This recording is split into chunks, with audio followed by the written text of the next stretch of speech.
right? So last time we were looking at this row echelon, right? Row reduced echelon.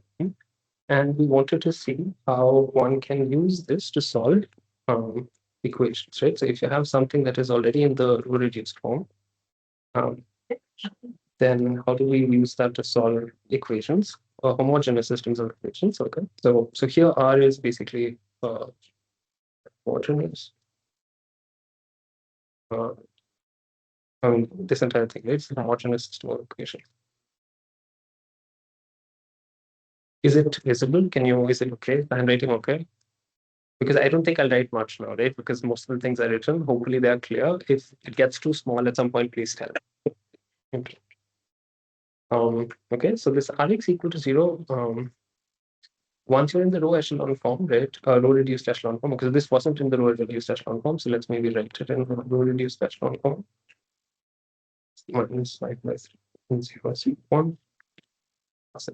Right, something like this. So for example, if this is your matrix R, okay, and we want to solve it. So what we're doing is, instead of, so earlier we were just writing this x, right? So this x, yeah, I'm making a bit of a mess. So this x was basically just x1, x2, all the way to however many columns you have. So let's say you have, however many rows you have. So if R is say n cross m, then we had n variables, right? Now what we're going to do is we're going to have x1, x2, x3. And this last one, we are going to call u1, because did I mess up? Yeah, so this was m number of columns, right? Because you're going multiplying all the entries in the column with the row. Yeah, so there are n rows and m columns. Then this vector x had m entries, right? And now what we're going to do is we're going to leave out the last vector. So these are the first n, okay, and these are the remaining n minus r. Rather, I should write m. Okay, I think they were using m cross m as the notation. Let's just use n here. All right. So for this matrix, right, what is n? So if I'm writing this as m rows and n columns, so how many columns does it have? Huh? Did I get it wrong? Oh yeah, exactly. So it's fine. Sometimes n. Yes, thank you. Okay, so how many? So now how many columns does it have?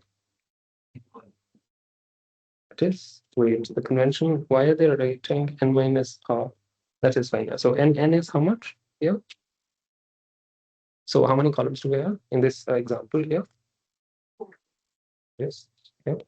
And how many rows do we have? 3, right? Okay. And what is little r here? So little r is the number of rows actually. Okay. So for us, r equals m equals 3, right? Is that right? Okay. So what you're saying is the number of non-zero rows that you have, you subtract that from the number of columns you have, and those variables are going to label with u1, u2, and so on. Okay, that is all that is being said. Everything fine? So we're just establishing a convention for naming the variables. And now when you multiply this matrix, what do you get? You will get x1 plus, well, look at this out, 17 by 3 u1. Okay, what is the next entry?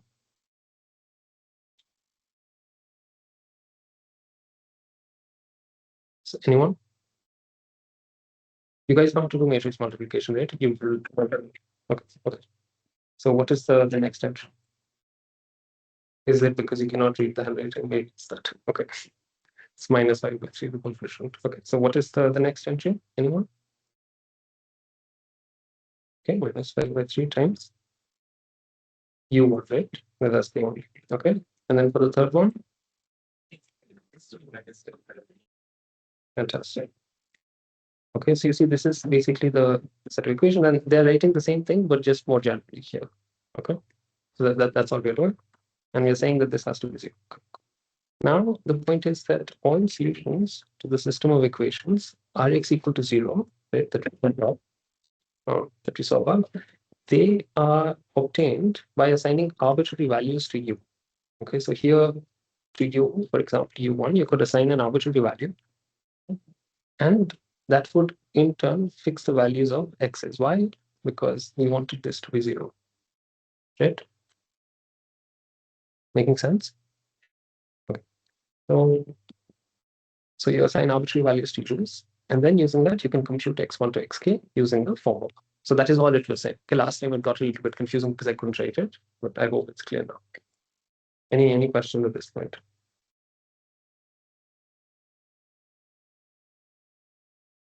Okay.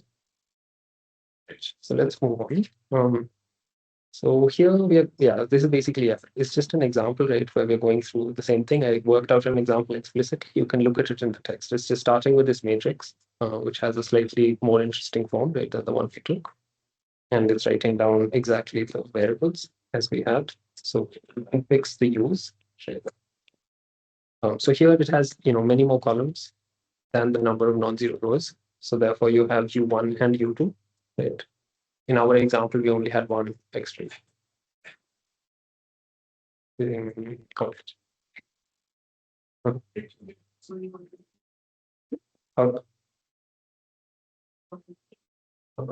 equal to U3. Yeah, so let's see what we did here.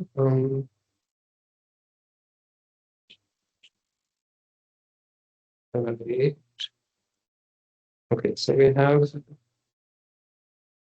yes, okay, let's work it out. Okay, we can check. So, okay, so you have x2 equals, this is fine. So this you're getting from the first one. The second one is x4 is the same as minus 3u2. This is fine. And the last one is basically completely unconstrained. So I have just defined, yeah. So I think the point is that, so the variable, so if you write down the variables here, right? So this one was non-zero and this one was non-zero, right? So here I have used x4 and x2, and I think the remaining ones I've called u1, u3, u1. Yeah, I mean, I don't know what convention is. Let's try to be consistent. u2 and u3. So I'm just using basically anything that's fixed by these ones is what I'm using. I'm calling x, right? And the other ones I'm just calling u's because they can be arbitrarily fixed. So that is. It's just a matter of convention. I mean, don't get stuck on the details. The main thing is that there are certain variables which are essentially free, right? And so we're just calling them u's. That is it. So for every u, you can determine this. Any more questions? All right, so let's continue then. Okay, so now what do we have? We are saying that observe the following. Okay, so for a system of equations Rx equal to 0. Okay, so we're going to make some observations. So suppose the number of non-zero rows is little r. Okay, and this happens to be strictly less than n. So n was, what was n? The number of rows or columns? I forgot. Okay, this is number of columns. Okay. So the number of non-zero rows is strictly less than the number of columns. If that is the case, then Rx equal to 0 will have a non-trivial solution. Okay. So I'll give you like 1 minute and see if you can convince yourself that this is the right answer. Okay, so the statement is that if the number of non-zero rows, okay, is strictly less than the number of columns, then there will always be a non-trivial solution. So of course, if you put all x as 0, that is the exception, right? So ax equals to 0. If you take x to be all zeros, sorry, I should increase the thickness. Sorry. Okay, got too thick. Sorry, this got too thick. Give me a second.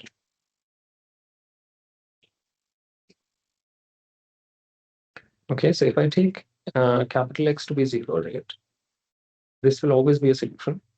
But here they're saying that there is a solution in which these are not all zeros.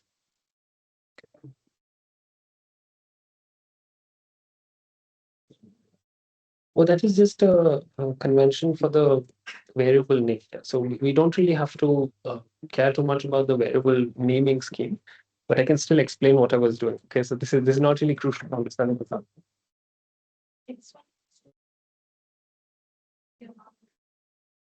I'm introducing, because it's completely arbitrary, I'm introducing a different variable. If you take it to be U2, that will also be a solution. I'm just giving a more general solution. That's it.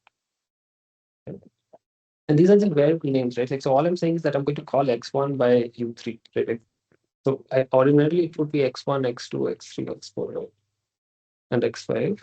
So I'm just, using these. I'm just renaming them basically. That's it. Sorry, there's nothing very deep happening. Okay. Does that answer your question? Okay. All right. So now, great. So okay. Does anyone have any idea how to think about this? That if the number of rows is strictly less than the number of columns, then you would have a non-trivial solution. Is the statement clear to everyone? What the statement is saying? Statement is fine, right? Okay. So let's look at this example, right? Let's look at the example we were looking at earlier, right? So this is an example, right, where the number of non-zero rows is strictly less than the number of columns, correct?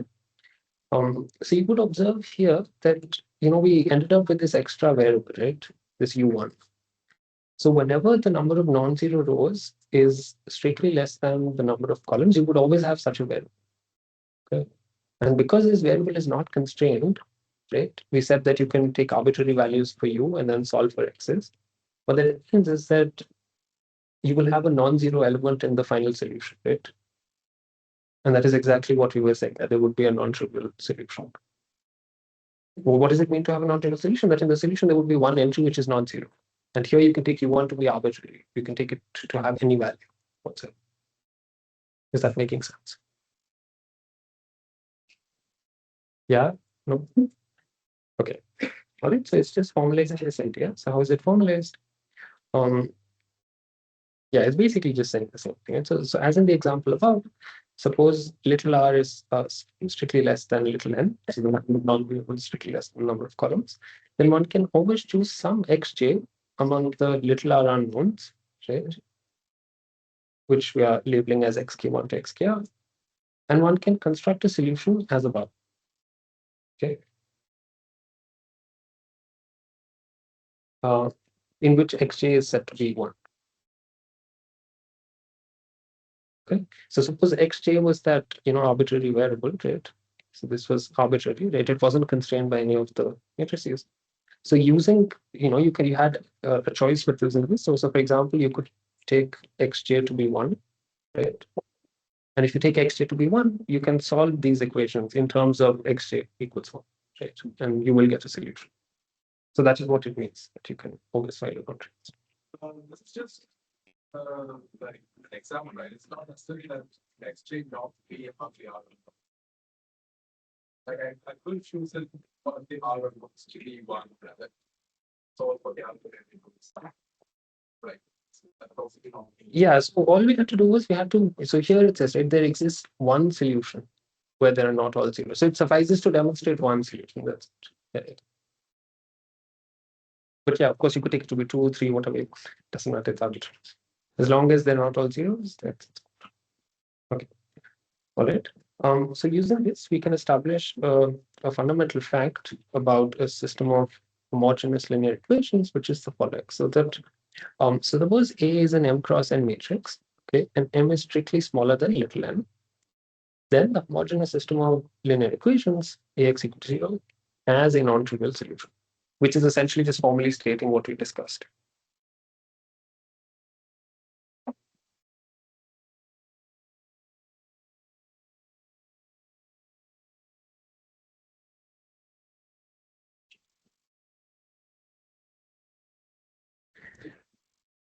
Yeah. Right. So let's quickly look at how the proof would go. So the proof says, it says that, suppose capital R is a row reduced echelon matrix, which is row equivalent to capital A. Okay. Actually, what? Let me see if I can copy this. Okay.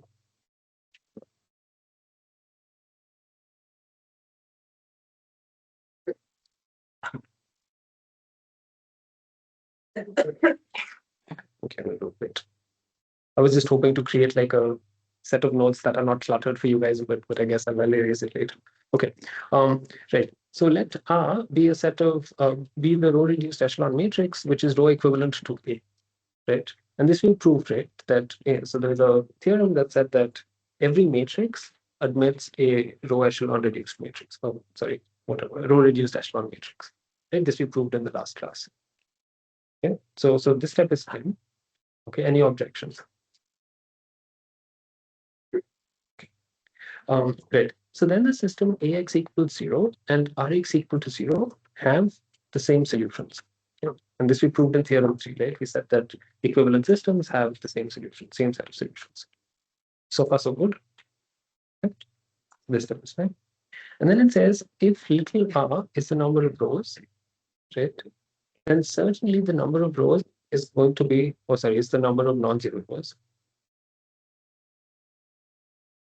Then certainly the sorry about that. Certainly the number of non-zero rows is going to be at most the number of rows.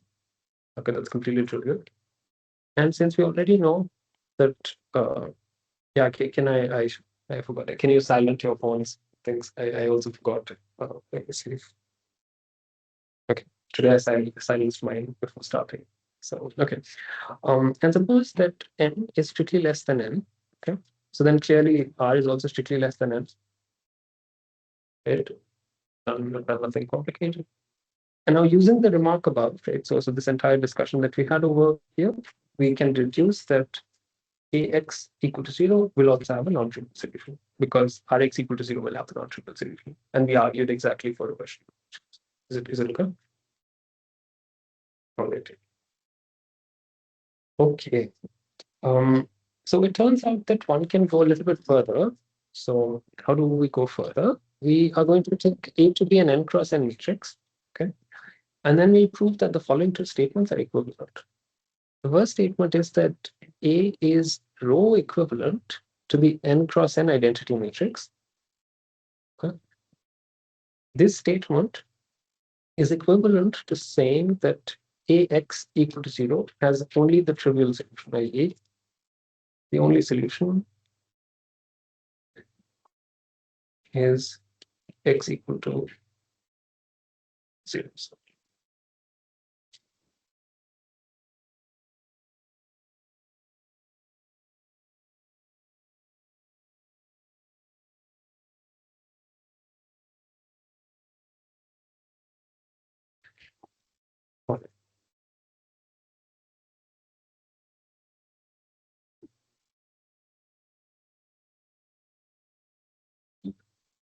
So let's look at the proof now. So let's see if starting from the first statement,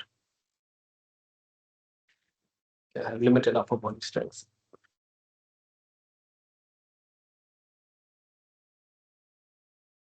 Okay. So starting from the first equation, one can prove the second equation. Oh, sorry, the first statement, one can prove the second statement. How do we do this? So suppose that A is row equivalent to identity, right? So let's assume this number 1 is true. Then we know that Ax equal to 0, right? And identity times x equal to 0 have the same solution, right? That's just what the statement says, and then use the theorem about equivalences. And clearly Ix equal to 0 has only the trivial solution, right? The only way you can satisfy x equal to 0 is, well, if x equal to 0, right? It's the only way you can do it. So going from 1 to 2 is very easy because this is the easy direction. Okay, let's try to look at the second statement. If I zoom out too much, okay, please tell me. I'm trying to zoom out so you can see the statements as well as we go along.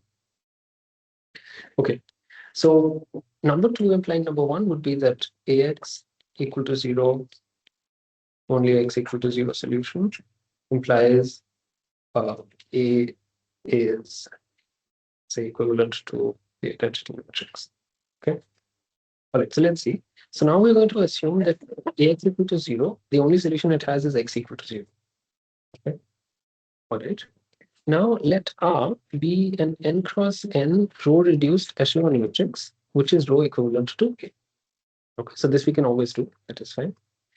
Now let little r be the number of non-zero rows of capital R. Right? Now, R x equal to 0 also has no non-trivial solutions, right? That is because, oh wait, what did I do? Okay, so now Rx equal to 0 also has no non-trivial solutions because we started with this assumption, right? Ax equal to 0 has no non-trivial solutions, and we know that if because R is the row reduced echelon form of A, the set of solutions are going to be identical. Okay, so this statement is also true. Now we must have that little r is at least little n, right? Because otherwise, according to theorem 6, you will have non-trivial solutions, right? So it's completely trivial. So the number of non-zero rows must be at least the number of rows.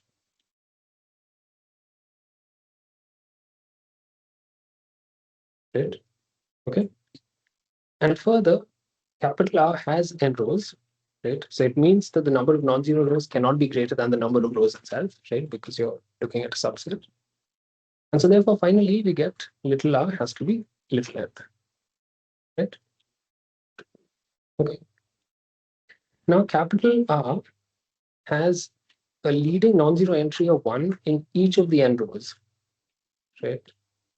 And each of these ones occurs in a different one of the n column, right? Because we remember the row echelon form said that all the other entries, once for the first non-zero entry, the other columns have to have zeros, right? This is the definition of the row reduced type, right? And so then it means that R must have the n cross n identity form, because you have to have those many non-zero entries, and for each non-zero entry, the remaining columns are zero, right? Like for example, if you had 1, then the others have to be 0, right?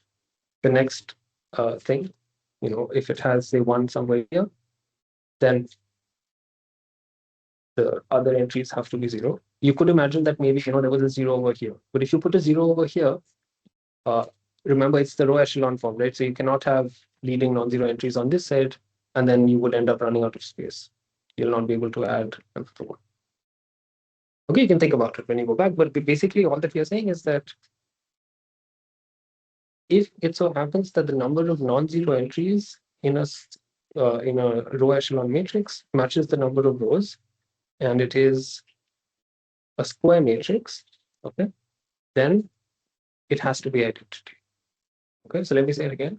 If the number of non-zero entries in a row reduced echelon matrix is equal to the number of rows itself, okay, and if you have a square matrix, then this matrix has to be identity. Right? It's very easy to see. Just you can check it by inspection.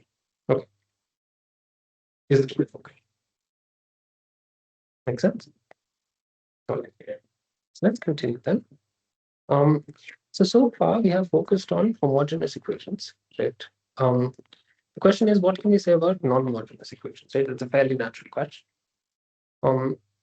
So one immediate difference is that, remember, homogeneous equations always have a trivial all-zero solution, right?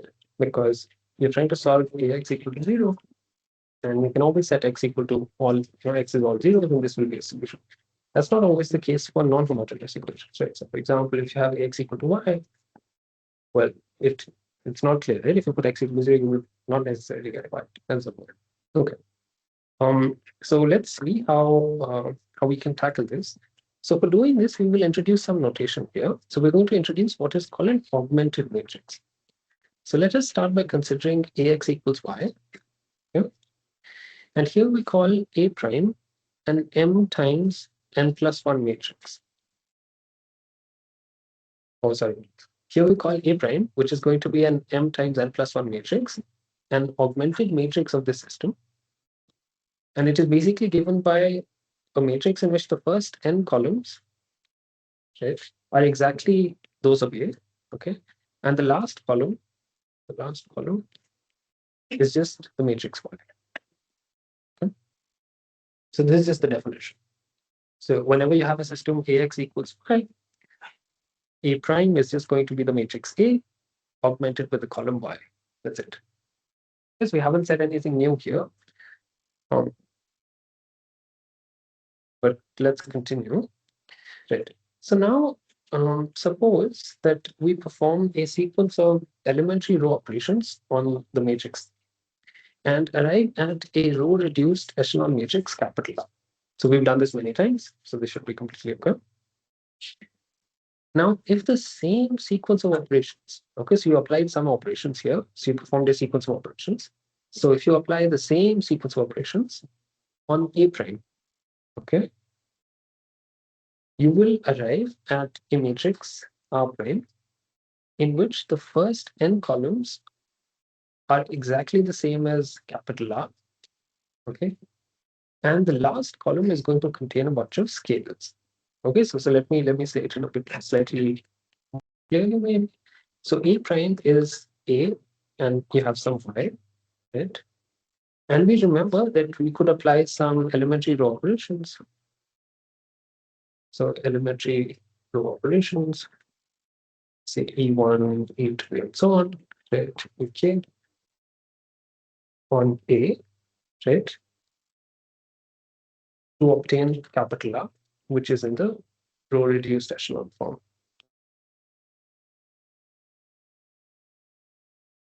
Right? So this is completely standard. We can do this. Now what we're going to do is these exact operations we're going to apply on A prime instead. Okay. So what that means is whatever you were doing, you will also do on the last column. Right? And when you do that, you'll get some Z. So here we'll write EK, E2, E1 acting on A prime. Okay. And this will give you some answer. And I'm claiming, so the claim is that the first part will be capital R, and the second part would be some Z. Okay, so this is basically just, if you want, it's coming from P1 PK. Okay, so that is what is happening. Is this right? Because remember that we are just doing row operations, right? So you can always add a bunch of columns and perform exactly the same row operations. Everything will sort of check out. Okay, so let's call this capital Z. This set of okay. Now this Z, okay, so this I already explained, right? So this Z essentially appears by applying the same operations that we did on Y instead of on Z. Okay, is the statement what is happening here?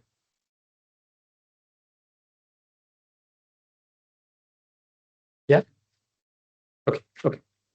Tell me, okay, if I'm going fast or if you're falling behind, just pause me. You can take a look. Right. So now what one can do is one can check that using the same ideas as we did in the proof of theorem 3, right, where we were arguing that if you have a system of linear equations and you show that they are related by row reduced or whatever, related by elementary operations, then the set of solutions remains invariant. We can essentially do the same thing with augmented matrices. Okay, so what that means is that if Ax equals Y has some solution, then Rx equal to Z, like the set of solutions would be the same.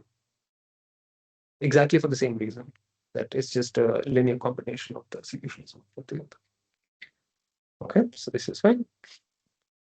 And now the nice thing is it is easy to determine whether Rx equal to Z has any solutions and to determine all the solutions if they exist. Okay, so that is the nice power of doing everything very, very systematically. So earlier we saw a similar statement for homogeneous equations, right? We saw how to solve homogeneous equations.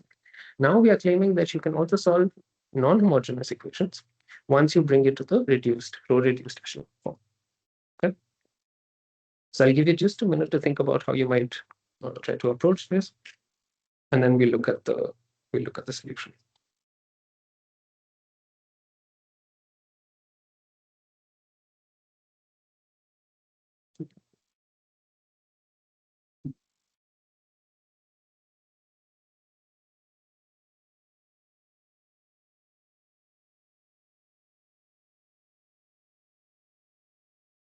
Is it completely obvious to everyone? It wasn't obvious to me. Okay, so let's look at the chalk. So let's see how one might prove this. Okay, so let us start by saying that suppose capital R has little r non-zero rows, right? and with the leading non-zero entry occurring at column k sub I. Now, the first little r equations of Rx equal to Z effectively express these variables in terms of the n minus little r remaining xj's and these scalars, right? Okay. The last m minus little r equations are just going to be these ones, right? Because you run out of variables, and the last ones are just saying that they have to be equal to the whatever the z value is.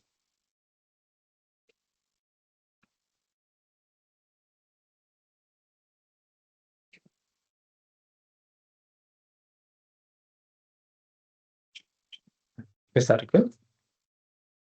Again, like X, Y, and R, exactly. Oh, it's essentially the same proof, right? Because we were looking at linear combinations. So each you can check the proof for more clarity, but very quickly the idea was that if you have an equation in Rx equal to Z, right?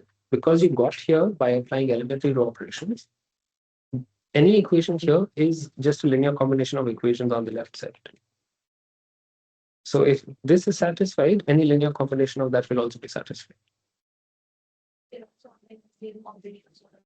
On y, exactly. On the constants as well, exactly.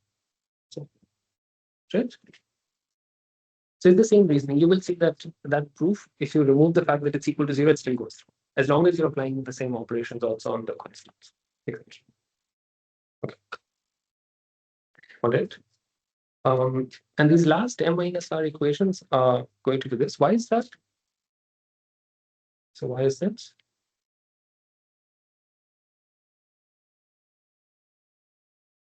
Because all the coefficients in those Exactly. Right. So we said that, suppose that you have little r many non-zero rows, right? So then the remaining ones, they have all the entries 0 in that matrix, right? So you'll just have 0 equal to the constant. Right? Is that okay? So it's like this.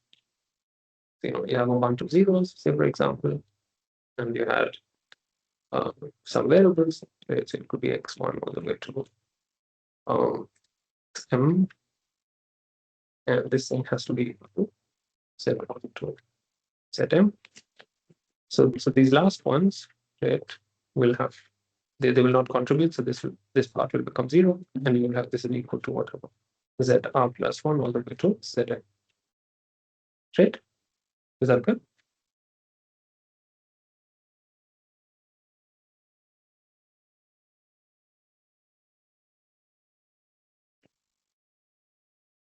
All right. And now the condition for the system to have a solution is that Zi has to be 0 for all I strictly greater than little r. Right? So basically it's just saying that the condition for finding a solution at all is just that we have to make sure that these z's, which remember were linear combination of y's, right? You just have to make sure that these are 0. Why is that? Because if this condition holds, right, one can find all solutions to the system just as in the homogeneous case. Right? Because all you have to now do is that you fix the values of these z's, right? And these will fix the values of the remaining xj's that you already satisfied, right? Like, so there'll be like a bunch of ones here and so on. Because it's already in the row reduced echelon form. So these would correspond to right? So I'm just trying to see if I can get you that example. Yeah, so it would be something like this, right? That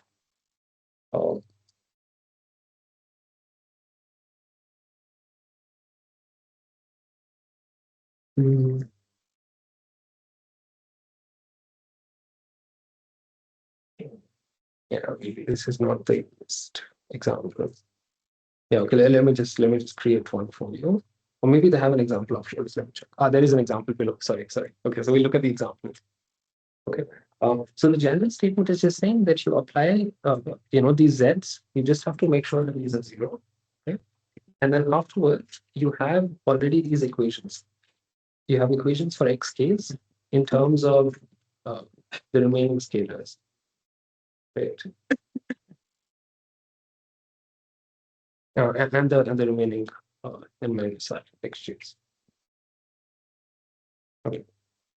So you can apply arbitrary values to these xj's. Arbitrary values, make sure that these are the 0, and then you'll have you can obtain xk using that system. Is that okay?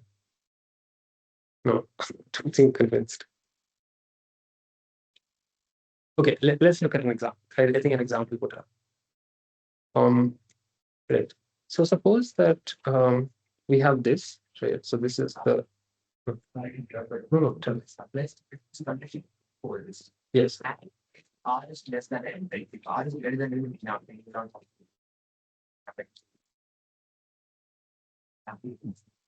So little r is, let's see. So little r is the number of non-zero rows. If you do not have, yeah, so then in some cases it might not have a solution, right? That is entirely possible. Right? Because not like, for example, like you can write trivial things, right? Like you can say, let's see. So you can say 1 times z is, oh yeah, I don't know if that's a good example. I'll have to think about the example. But the point is that yeah, so yes, because we can't even consider the n minus r. yeah, exactly. So you don't necessarily. Okay. All right.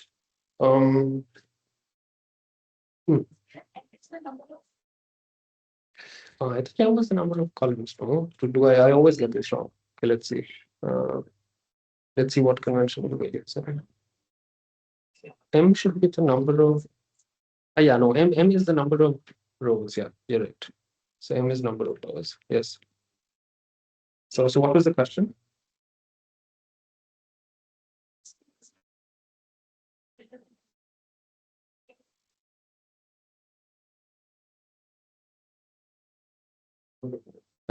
Okay, yeah.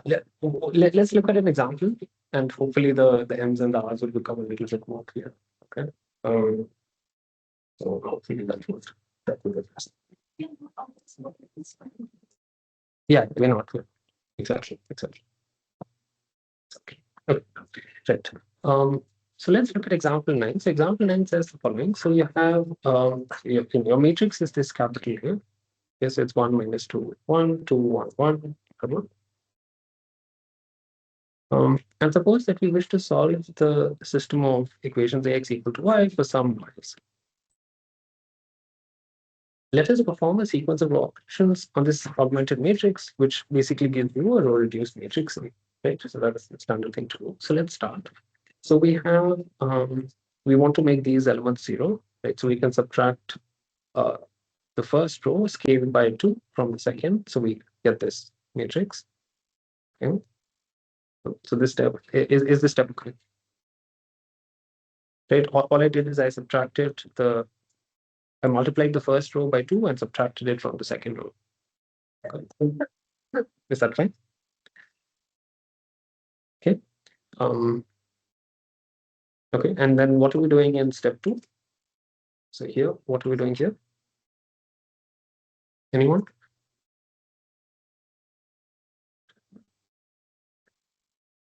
How are we going from, so let's call this number 1, number 2. So how are we going from number 2 to number 3?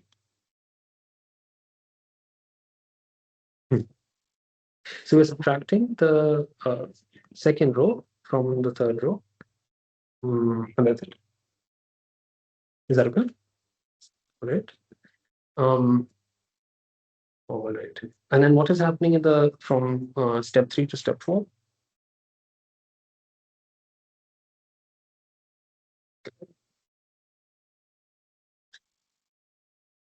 Okay, if you answer, don't answer it. Let others answer. So what's happening from step 3 to step 4? Exactly. Right. So we're just rescaling, right? So we're just multiplying by 1 by 5. Okay. So you get this this matrix. And okay. So we basically have one last operation to do. So what was the okay? So is matrix 4 already in the row reduced echelon form? Okay, why not? And only answer if you haven't answered before.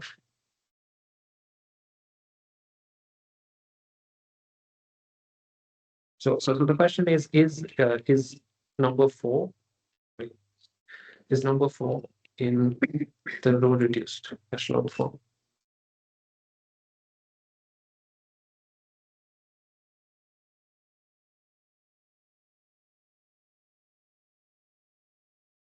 Anyone? No. If you want, you haven't answered yet. Tell me. Exactly. So there is this entry, right? And for row reduced echelon, the statement was that for the first non-zero entry, all the exactly all other elements in that column have to be same. So how do you go from number 4 to number 5?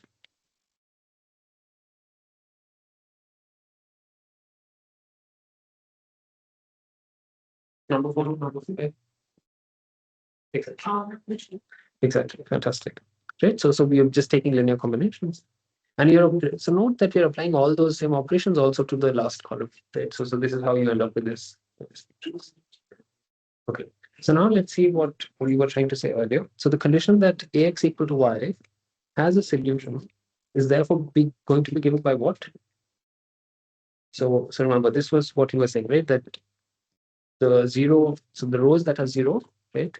For those we require the z's to be 0, correct? So now in this example, right, these are the z's. So this is z1, this is z2, this is z3. So sorry, my z looks like a 3, right? And the condition was that z3 has to be 0, right? Because it corresponds to the last. It corresponds to the last. Oh, 0, right? Okay. So you solve. You have to constrain this. Okay. And if you find such scalars that satisfy this condition, right? So if you can find any set of y's that satisfy this condition, then all the solutions are going to be obtained by essentially solving these things for arbitrary values of x3. So let's write it down carefully. So we have 1, 0, 3/5, 0, 1 minus 1/5, right? 0, 0, 0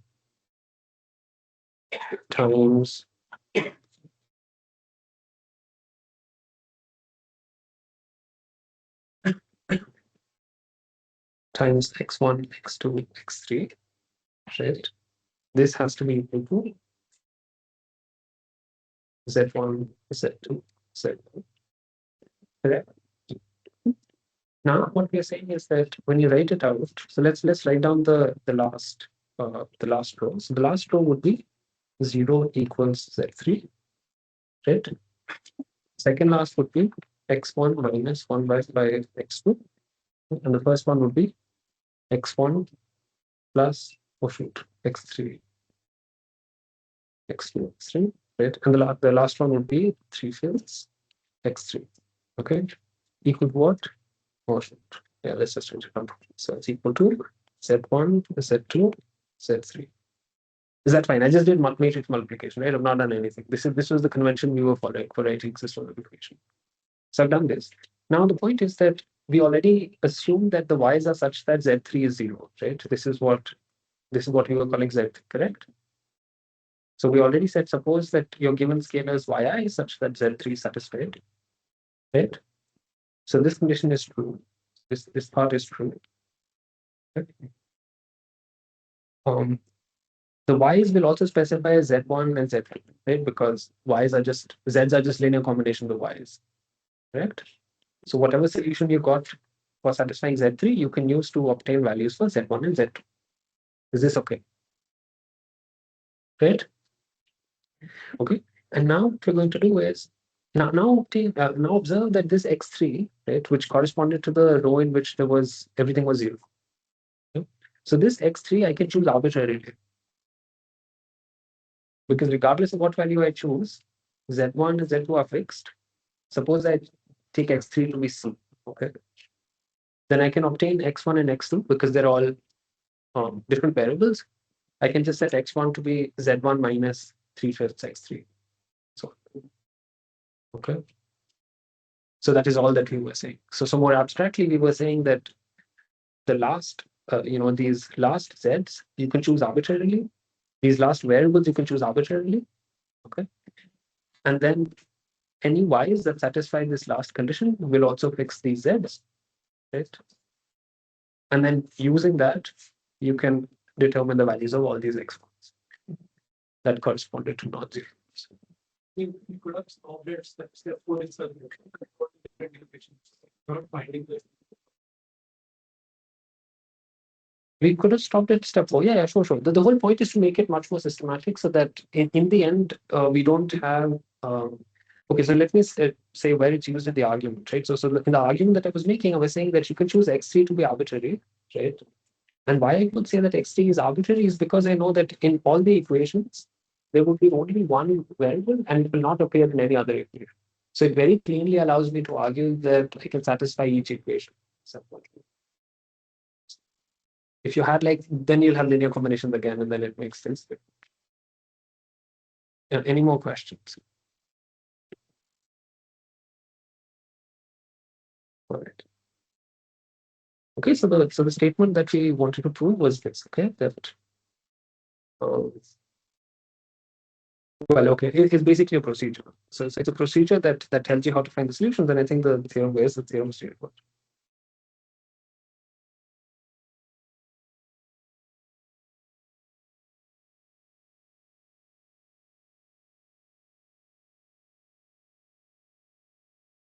Yeah, so basically what we did is we showed you how to find. This is for homogeneous systems. I don't know where's the formal statement. Maybe I missed it. Give me a second. Okay. There was the informal claim. So this is the statement that we were trying to that you can check whether a non-homogeneous system of equations has a solution, and if it does, we give you a procedure for finding a solution. Because that is what all this discussion was about. Okay. So let's continue then. All right. So now what we're going to do is we're going to end this subsection, this entire discussion, by making one final observation about the system AX equals 1. So let's start with looking at the system, and suppose that the entries of this matrix and these scalars happen to lie in a subfield F1 of capital F. Okay. So we are assuming that the matrix itself and the solutions, they both happen to lie in some subfield F1 of capital F. Okay. Now the claim is that if the system of equations has a solution with x1 to xm in capital F, then it also has a solution x1 to xn in capital F1. Okay, so let's take a bit of an example to sort of clarify. It's very abstract here. So suppose that the matrix A, okay, is real, okay, and suppose Y is also real, okay, and we know that real is a subfield of, say, the complex, right? Okay, so then what is it saying? It is saying that if you have a solution in the complex field, so if x, the solution is in complex field, so if you're able to find if there exists a solution in this complex field, which is a bigger field, right? Potentially a bigger field, because the matrix itself is in reals. I'm saying suppose you find a complex solution, then what this is saying is that this implies there exists a real solution as well. So there exists x prime, which is also a solution which belongs to, which is real. Okay, it's not immediate, right? I mean, if I gave you some matrices with all the entries we did, and we find a complex solution, it's not obvious to me that you would be able to find a real solution as well. Okay? But this statement is that it follows. And why does it follow? So let's look at the proof idea. So it says that in either field, okay, regardless of whether you're looking at the complex field or the real field, the condition for the system to have a solution is that certain relations hold between y1 to yn in F1. right? So the condition that we said was, remember, the z's have to be equal to 0, right? And the z's were a linear combination of y's. And that was required to hold in the field in which the matrix itself was defined. Correct? That is all we said. And this condition is going to be true for F1 as well. Right. So the condition that you need for there to exist a solution in both the complex and in the reals is the same. And because we already said that, if that condition holds, then you can find a solution. Therefore, there would also be a solution. Okay. You can go back and stare at it. It looks either completely trivial or highly non-trivial. So you can stare and think about it. But at least the statement should be clear. Okay. Any questions? Right. So the proof is very straightforward. The proof idea is just saying that for a system to have a solution, we came up with that condition, right? This condition was saying that some z's have to be 0. It turns out that this condition will be satisfied irrespective of whether you're looking at C or whether you're looking at F, right? Because the condition itself is being expressed as some linear combination of reals has to be 0. Right?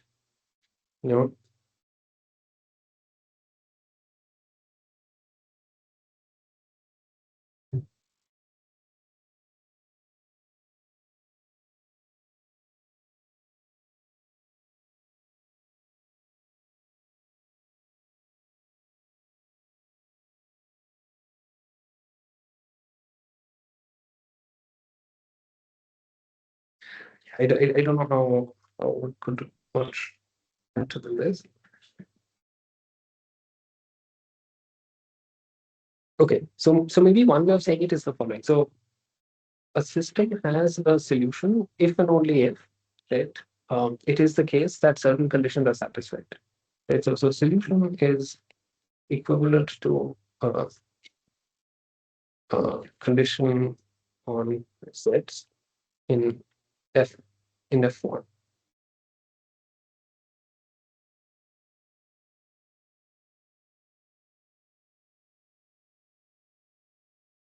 So if it has a solution,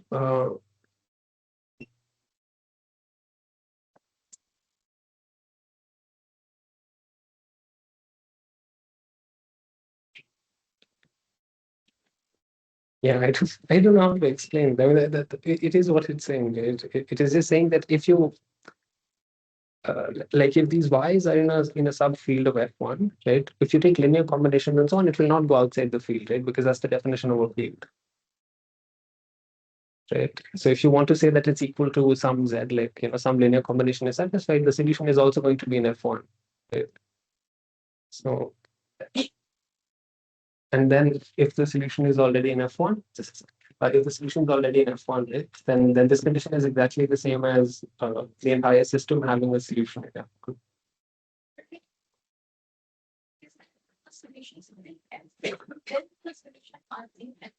Exactly. So if the solution is in, so if there is any solution at all, if there's any solution at all, right, it must satisfy that condition we said, right, with the sets, because we showed it's equivalent.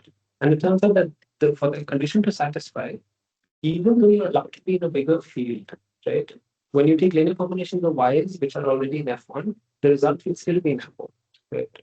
So you can never find a solution to those which are outside F1. And then if that condition is satisfied, then you could run the entire argument, but just with F1. Right. And so then you will have solutions. Like you can find all the x's by this system. I hope that you can think about it. There was another question. The matrix like as well as they were after doing certain functions in the same linear combinations in that same matrix and stuff, right? So just that certain relations are basically the same relations and conditions you put the original matrix into get the sets. So that's You'll have to speak a little louder. And this is not hard to be loud. the way you got anything from the Z matrix and the whole thing. With Y being a certain number of conditions, a certain number of steps called the one which I Y as the solution.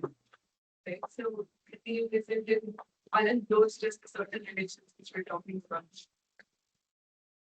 Which would include Yeah. So the Z, so the conditions on Y is just the, so Z the basic of, to make the Z0 in the end. yes. But the point was that you're given something, so the statement was a little bit different here, right? The statement was saying that, sorry, I won't have it. So the statement was basically saying that if you have a solution in complex numbers, right, you want to argue that you have a solution in real numbers. And just by virtue of the fact that the linear combinations are taken with respect to, like, if the entries are real, then you're taking the linear combination. What's okay. Which is there a question online? Somebody's online. What? Okay. All right. Yeah. So just because you're taking just because you're taking a linear combination over variables doesn't necessarily guarantee that the solution will be complex, right? So we need to argue that. What you're saying is correct. Like the way we got Z was by taking a bunch of linear combinations of Y's, right? But that by itself doesn't say anything about whether or not we can have a complex solution, right? So for that, you have to argue a little more. So the way the argument goes is by saying that the condition for a system to have a solution is that those linear combinations have to disappear, right? And if the coefficients already happen to be in a subfield, taking linear combinations will keep you in the subfield. Exactly.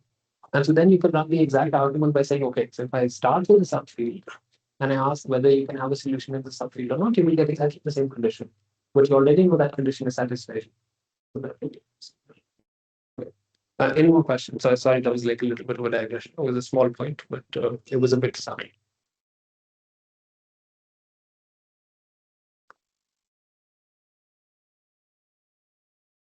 Any more questions? Well, can we continue? Let's move on. Yeah. Okay. It's also here. I was just saying, it's taking F to be complex and F1 to be real. So it's okay. Okay, so let's move on and let's look at matrix multiplication. Okay, so I think we sort of already started doing this. So what I'm going to do is I'm going to skip a little bit of the notation here and just say that this is how you define matrix multiplication, right? Maybe it's done more formally. Okay, so let's just skip to the definition because these things we sort of understand well. So suppose that you have a matrix A, which is an M cross N matrix, and you have a matrix B, which is an N cross P matrix. Okay, then the product AB is going to be an M cross P matrix. It's that's like the usual rule to remember. Right? These indices will get summed, and what you're left with is MLP. Right? Pretty standard. And this is how you write down the coefficients of the matrix C as summing over little. Okay. Yeah, these are not really all that interesting. You can skip them. Okay. So now, also, can I ask one of you, what's your name? So can you tell me when it's 1:05? Because I tend to lose track of time. Okay, you also have like a fancy watch, so okay. Right. So note that the product of two matrices need not be defined. Right. This is sort of clear, right? Because the number of rows and columns have to sort of add up, right? So you have to have n cross p. So this n has to be the same. If n is n prime and they don't match, then you cannot do a matrix multiplication. Right? That's standard. So that's the condition we're saying. We are going to omit writing explicitly the sizes, right? This is, you guys are very well aware. And you also know that matrix multiplication is not commutative, right? And there were two examples above, which I skipped, that showed that they're not commutative. So the first one, actually, I mean, maybe it's good to just look at the examples. So, for these matrices, right, they're obviously not going to be commutative because the number of rows and columns will not match. It will just not be well defined. Right? So this was A and this was B. Right? How many rows and columns does A have?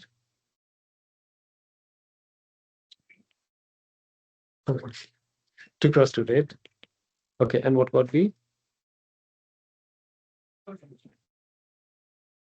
2 cross, right? So when you're multiplying A and B, you have this number of rows, number of columns matching. But when you do B times A, this has like 3 columns and that has 2 rows. So this is not well defined, right? Is that okay? So clearly AB is not equal to BA in general, right? But you could be like, oh, you're cheating, you're changing matrix sizes. What if the matrices are square or something, right? So that's why we have, let's see. Yeah, so we have this example right here, right? So if you multiply this, you'll get that. And if you multiply this, you'll get that.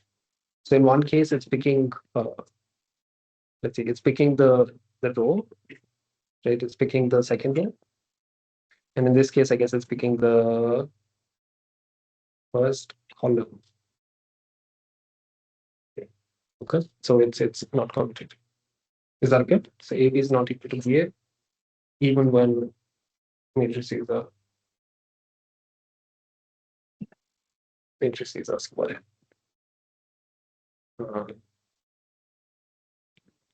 Is that fine? Okay, these are elementary things, you know all this. So it's just for you to be able to catch up. All right. Okay. Now, if I is the M cross M identity matrix and A is an M cross N matrix, then I times A is equal to A, right? And then you can also multiply it on the right hand side. If it's an M cross N matrix, you can multiply it, get A, that's fine.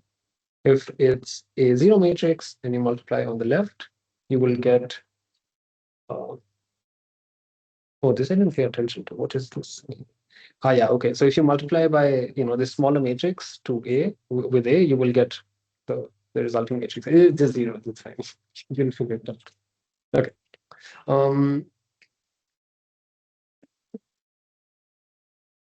And then it's just saying that, the shorthand that you were using is actually consistent with matrix multiplication. So I've been implicitly already assuming this. So this is fine. They're just being very, very formal, right? Like they're trying to define what matrix multiplication is, and therefore they're trying to be a bit more careful.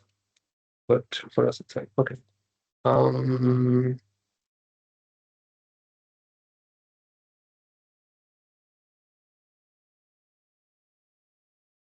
Yeah, so now it's just saying that you can, we will sometimes write a bigger matrices in terms of columns. So each of these are columns. Just introducing you to the notation. So don't always think that if a matrix is written like this, it's a row matrix. Okay, so it can be like a fully row matrix with a multi-matrix. And one can check that if you're multiplying A with B, then it's the same as multiplying every element of B with capital A.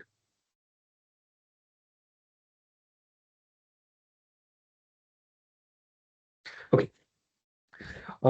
Right. So even though matrix multiplication turns out to not be commutative, it turns out to be associative. Right. So it's not. So this theorem is basically saying that this is the case. So A, B, C is the same as if you do A, B first and then C, right? But all of this is assuming that they're well formed, and the proof turns out to be a little bit longer necessarily. I'm going to leave the proof as okay. This is because I think this stuff you sort of understand well. You just have to be a little bit careful about when things are well defined and not. So when you write it out, you'll have to argue that the other thing is well defined. So I'll leave it for you guys to take a look at. Okay, and when A is an n cross n matrix, the square, A is well defined, right? So we just write it as A square, and in general, if it's K times, you write it as A to the K. Easy peasy. Yeah.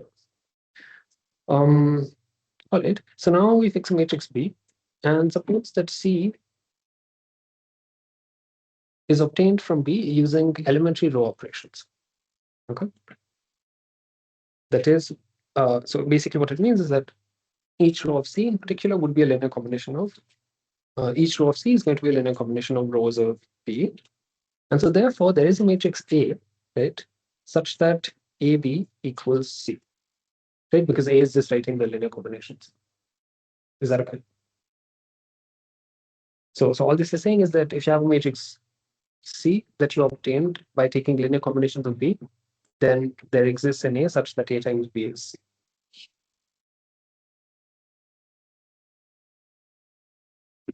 Right? It's just from the definition of matrix multiplication.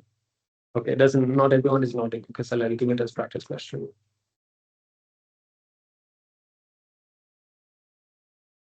All right. So in general, there are many such matrices A. Okay. And among these, it helps to choose one with a few special properties. Because it turns out that obviously taking linear combinations, you can take them in many different ways. Right. So for example, if you wanted to, I don't know, produce a one and you had, say, a matrix AB.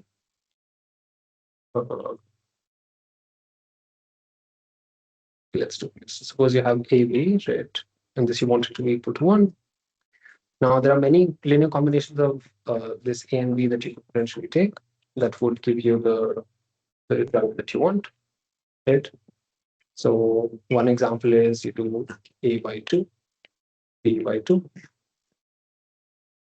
Oh, I did it the other way, sorry. 1 by 2A, 1 by 2A. Right? It's a, can you think of another one? Huh? Okay, it's 1 by A and 0. Right? This will also give you 1. Right? So all this is saying is that this matrix A does not have to be unique. Okay, there are many ways of doing it. And now what he's saying is that he's going to choose one with like certain special properties instead of just saying that. Okay, so let's look at, so what we're going to do is we're going to introduce a class of matrices and then resume the discussion. Yeah. The matrix A should be a subfield square. Oh, did I say this called matrix?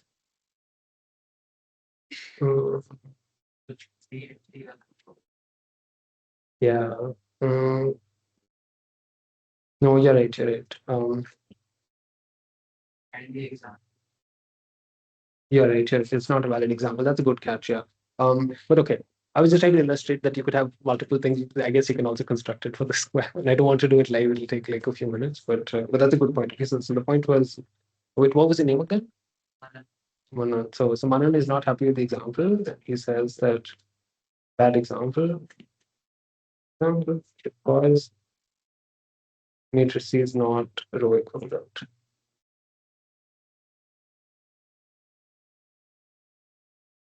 Okay.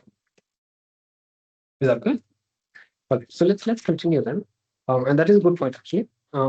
Because it is informing the way they're going to construct these matrices. Okay, so they're saying that an M cross N matrix is said to be an elementary matrix if it can be obtained from the M cross M identity matrix by means of a single elementary row operation.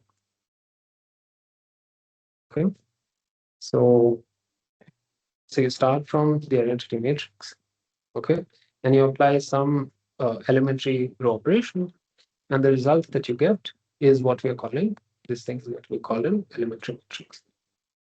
Well, that's the definition. So let's look at some examples. So what, do you remember? So let's take the easiest example. So E is a swap. Right? So it swaps, E swaps, say rows 1 and 2.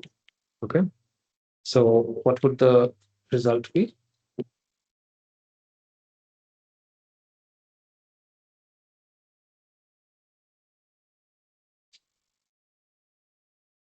Hmm? 0, 1, 1, 0. Exactly. Right? Or anyone else? Do you think is correct?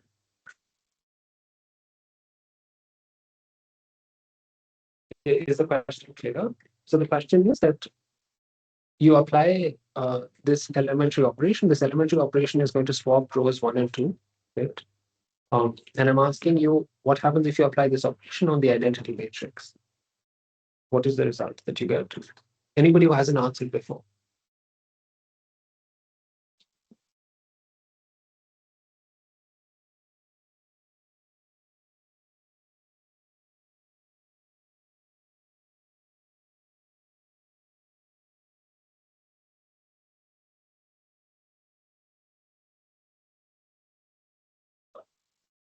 Okay, so The elementary operation is just swapping two rows, right? So it's swapping row 1.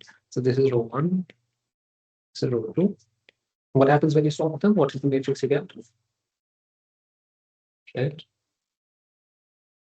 Okay. So similarly, you have to have some elementary row operation. Remember, there were 3 types, right? There was scaling, there was adding to a row, some other row scaling by some factor, right?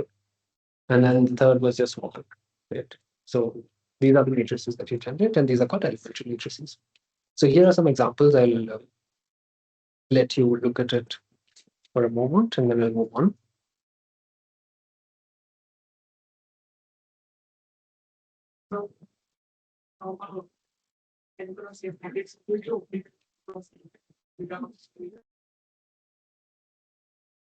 Yeah, so this might be a typo, I guess. Yeah, it's probably fine. It's probably just an N cross M. You're right. The row operation will never, the elementary operation will never. Good point. What was your name again? Huh? Oh, I can't spell it. Spell it. SU. Like that? N. Perfect. Yeah. Okay. So Suhan is not happy. He's like, oh, you missed the. It's not M. It should be M. Okay. Good. All right. So theorem 9. So theorem 9 is saying what? It's saying that let E be an elementary row operation. Okay. And let capital E be the M cross M elementary matrix that you obtain by applying it on the identity. Right. Then for every M cross N matrix capital A, E of A is given by capital E acting on it. Okay. So it's basically giving you a matrix representation for the map. Right. So the map was like, okay, perform such and such action. Now the statement over here is saying that there is an explicit matrix that you can consider, which will apply exactly that operation. Is that okay? All right. So let's look at the proof now. So the proof is, the idea is very simple, right? So the idea is that the entry in the ith row and the jth column of a product matrix EA is obtained from the ith row of E and the jth column of A. That's this matrix multiplication, right? And we haven't done anything. So this is saying something like that. So if you have E and A, right, the ijth entry is obtained by looking at row I, okay, multiplying with j. Right, that's all that this is saying. Okay. So now with this in mind, let's look at the 3 types of elementary row operations, and we do them separately. So let's start with the operation for type 2, right? Because that's the most complicated one. The others are like completely trivial. You're scaling it, or you just swapping 2 rows. Okay. So for type 2, the row operation is that you're going to replace the rth row with R plus C times row S. Right? This is just the definition. All right. So then suppose E is indeed such an operation. Okay. Then the claim is that this capital E over here, which I'll define in a moment, satisfies both the requirements, right? So it actually satisfies E acting on identity, and it satisfies that little e acting on A would be the same as capital E acting on. Okay, so let's go through it very quickly. So right, if your indices are neither I, if the index I, okay, so if you're not in the row of interest, because if you're not on the rth row, right, because remember only the rth row is influenced by this, the rest of the matrix is left unchanged, right? So if you had like a huge identity matrix, right, and say this is the row of interest, so this is row R, okay, the other ones are going to be left unchanged, so these are unchanged,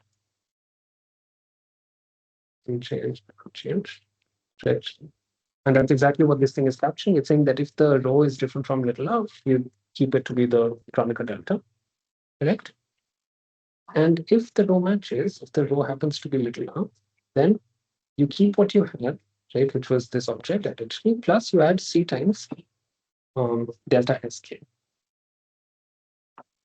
right? So you take so you're doing it for the kth column. So the kth column, you add row S, but the kth entry of that. The kth entry would be delta sk, and here the entry is delta R. Okay, so that's just the map. Is this clear? Okay, this notation takes a little bit of time to get used to, but okay.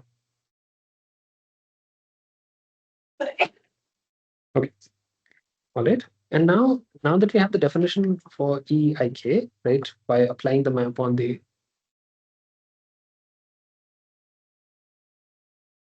identity matrix, we are going to have EA, the ij indices would be given by exactly the definition, right, which is that you sum over the inner index, right? And now one can check that if you multiply, if you just use the definition, this basically just says that I has to be the same as K. When you're summing over, okay, so maybe let me write it as, yeah, so the index K has to become the same as I. So delta I A K J sum over K is just A I J. Is this okay? Push this time. Okay. So I'll leave you with the last step. Okay. So I think you almost got it. You just have to use this fact. Okay. And then you can get it. Okay. Thank you so much.